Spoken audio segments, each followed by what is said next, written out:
कक्षा में मैं सुनीति मिश्रा आप सबका हार्दिक स्वागत करती हूँ। तो बच्चों, आजकल हम पढ़ रहे हैं कक्षा 9वीं की संचयन और आज मैं पढ़ाने जा रही हूँ उसका तीसरा पाठ, कल्लू कुम्हार की ऊनाकोटी। कल्लू कुम्हार की ऊनाकोटी। ऊनाकोटी का बच्चों अर्थ होता है 1 करोड़ से 1 कम। तो ये जो है 1 करोड़ से 1 कम ऊनाकोटी में क्या है, शिव की 1 करोड़ से 1 कम मूर्तियां हैं। और आपको बता दूं ये भारत के सबसे बड़े शैव तीर्थों में से एक है। यहाँ पर क्या है, आदिवासी फलते फूलते हैं। ये जो स्थान है ये जंगल के काफी भीतर है और पूरा इलाका देवी देवताओं से भरा पड़ा है, मतलब उनकी मूर्तियों से। इन मूर्तियों का निर्माता था एक कल्लू कुम्हार। ये अंत में भी सुना बताऊंगी मैं कहानी, एक बार आपको बता देती क्योंकि पूरे पाठ का बेस यही है। तो हुआ क्या था कि इन मूर्तियों का निर्माता था कल्लू कुम्हार। वो पार्वती जी का बड़ा भक्त था, तो वो शिव पार्वती के साथ कैलाश पर्वत पे जाना चाहता था। तो इसने कहा, वरदान मांगा उनसे। तो पार्वती जी के जोर देने पर क्या हुआ कि उन्होंने उसे शिवजी कैलाश पर्वत पे ले जाने के लिए तैयार भी हो गए। लेकिन शिवजी ने उसके सामने ये शर्त रख दी कि तुम्हें एक रात में 1 करोड़ मूर्तियां बनानी होगी हमारी। तो कल्लू कुमार जुट गया मूर्ति बनाने में और पूरा कहते हैं कि वो मूर्ति बनाता रहा, लेकिन जब गिनती हुई तो 1 करोड़ से 1 मूर्ति कम निकली। तो शिव जी ने कहा कि देखो, तुम्हें 1 करोड़ से 1 कम है मूर्ति, तो तुम्हें मैं ऊपर अपने साथ कैलाश पर्वत नहीं ले जा सकता। और वो उसको धरती पर ही छोड़ गए। तो ये एक क्या है दंत कथा है, जिसको दंत कथा क्या होती है, लोगों द्वारा सुनी गई कथाएं। तो कल्लू कुम्हार की ऊनाकोटी मैं आपको पढ़ाना शुरू करती हूँ। ये है के विक्रम सिंह का एक यात्रा वृतांत है, यानी उनकी पूरी यात्रा का वर्णन। एक टीवी कार्यक्रम की शूटिंग करने पहुंचे लेखक ने त्रिपुरा की यात्रा करते हुए वहां की भौगोलिक स्थिति कैसी होती है और कैसे वहां की संस्कृति है, वहां पे इसका समाज कैसा है, वाद्य यंत्र, संगीत, रीति रिवाज, मान्यताएं, सब के बारे में बड़े रोचक ढंग से प्रस्तुत किया है। तो त्रिपुरा मैं आपको बता दूं भारत के छोटे राज्यों में से एक है। 34% से ज्यादा इसकी जनसंख्या जो वृद्धि दर है वो बड़ी ऊंची है। त्रिपुरा 3 तरफ से बांग्लादेश से घिरा हुआ है और शेष भारत के उत्तरी पूर्वी सीमा से सटे मिजोरम और असम के भी निकट है, उससे भी जुड़ा हुआ है। तो यहाँ पर क्या है, सोनमुरा, बेलोनिया, कैलाश शहर जैसे त्रिपुरा के महत्वपूर्ण शहर बांग्लादेश के साथ उसकी सीमाओं के करीब हैं। यहाँ बांग्लादेशी बहुत ज्यादा अवैध रूप से आते हैं और यही जनसंख्या वृद्धि का प्रमुख कारण है। ये तो आपको पता होगा, तो देश में, हमारे भारत में ये बहुत बड़ा मुद्दा है, बांग्लादेशियों का अवैध रूप से हिंदुस्तान में प्रवेश करना। यहाँ असम और पश्चिम बंगाल से भी लोग आते हैं। आने वाली जनसंख्या में त्रिपुरा यही जो है बार बार मतलब उनकी जनसंख्या बढ़ जाती है। तो आदिवासियों ने इसी बात पे बड़े आदिवासियों के असंतोष को जन्म दिया है। होता क्या है, क्योंकि जो सेंटर से एड्स आती हैं, यानी जो भी उनका खर्चा पानी एक राज्य का दिया जाता है वो तो सीमित है। लेकिन जब इधर से बांग्लादेशी आ गए, इधर से उसने कहा कि असम और पश्चिम बंगाल से भी लोग आते रहते हैं, तो जो त्रिपुरा है वो तो उसके लिए तो बहुत मुश्किल हो गई कि साधन सीमित है और जनसंख्या बढ़ती जा रही है। तो इसलिए आदिवासी बहुत क्रोधित रहते हैं। त्रिपुरा में बाहरी लोगों के आने से कुछ समस्याएं पैदा हुई यह राज्य, लेकिन अच्छी बात क्या हुई, ये बहुधार्मिक समाज का उदाहरण भी बन गया। यानी बहुत सारे जो संस्कृति है उसका उदाहरण, कि बहुत सारे धर्म को मानने वाले लोग एक जगह इकट्ठे होकर रह रहे हैं। त्रिपुरा में 19 अनुसूचित जनजातियां, विश्व के 4 बड़े धर्मों का प्रतिनिधित्व है। यहाँ सुंदर बौद्ध मंदिर है। यहाँ के मंदिर में बुद्ध की प्रतिमा 1930 के दशक में रंगून से लाई गई थी। तो ये भी एक बहुत अच्छा पर्यटक स्थल में आता है। लेखक अगरतला में शूटिंग के बाद राष्ट्रीय राजमार्ग 44 से टिलियापुरा कस्बा जा पहुंचा। वहां इनकी मुलाकात हुई हेमंत कुमार से। ये एक प्रसिद्ध लोक गायक हैं जो 1996 में इन्हें संगीत नाटक अकादमी पुरस्कार भी मिल चुका है। हेमंत काकबोरोक बोली में गाते हैं। त्रिपुरा की कबीलों की बोली में से ये एक है। हेमंत चुनाव लड़कर जिला परिषद के सदस्य बन गए थे। जिला परिषद ने लेखक को कि शूटिंग यूनिट के लिए एक भोजन का भी आयोजन किया था। इस भोजन के बाद हेमंत ने एक गीत गाया और त्रिपुरा में संगीत की जड़ें कह रहे बड़ी गहरी है।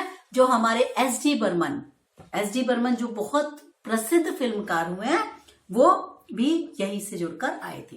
बहुत पुराने, आप अपने मम्मी पापा से पूछेंगे कि एस.डी. बर्मन के गाने कभी भी आप यूट्यूब पे आप देख सकते हो, तो एस.डी. बर्मन के आपको बहुत सारे गाने मिल जाएंगे। बहुत सुंदर गाते थे, बहुत सुंदर। स्पेशली उन्होंने नाविक मल्लाह की आवाज में बहुत अच्छे अच्छे गाने गाए हैं। सुन मेरे बंधु रे, अच्छे गाने हैं। तो आप एक बार एस.डी. बर्मन को जरूर खोजिएगा यूट्यूब पर। टिलियामुरा शहर के वार्ड नंबर 3 में लेखक की भेंट एक और गायक मंजू ऋषिदास से हुई। मंजू ऋषिदास बड़ी आकर्षक महिला थी। ऋषिदास जो है मोचियों के एक समुदाय का नाम है। ये लोग जूते बनाने के अलावा तबला और ढोल आदि भी बनाते हैं तथा इनकी मरम्मत का काम भी करते हैं। ये रेडियो कलाकार भी थी और नगर पंचायत में अपने वार्ड का प्रतिनिधित्व करती थी। ये कह रहा है ये निरक्षर थी, लेकिन अपने वार्ड में साफ नल में, मतलब पानी, साफ पानी पहुंचाना, नल में पानी लाना, गलियों में ईंटें बिछवाना, बहुत सारे सामाजिक कार्य भी इन्होंने किए हुए थे। लेखक इनसे बड़े प्रभावित हुए। लेखक ने इनके लिए 2 गीत गाए और इन्होंने अपने हाथ से ही चाय बनाकर भी पिलाई। तो ये कह रहे हैं कि वहां पे ऐसा नहीं है कि कोई आर्टिस्ट है तो वो घरेलू काम नहीं करेगा। कह रहे हैं वो लोग बहुत ही मतलब बड़े अच्छे लोग हैं, बड़े सहज और सरल लोग हैं। त्रिपुरा में हिंसाग्रस्त भाग में प्रवेश करने से पहले लेखक का अंतिम पड़ाव टिलियामुरा ही था। इस यात्रा के दौरान उसे सीआरपीएफ की सुरक्षा भी मिलती रही।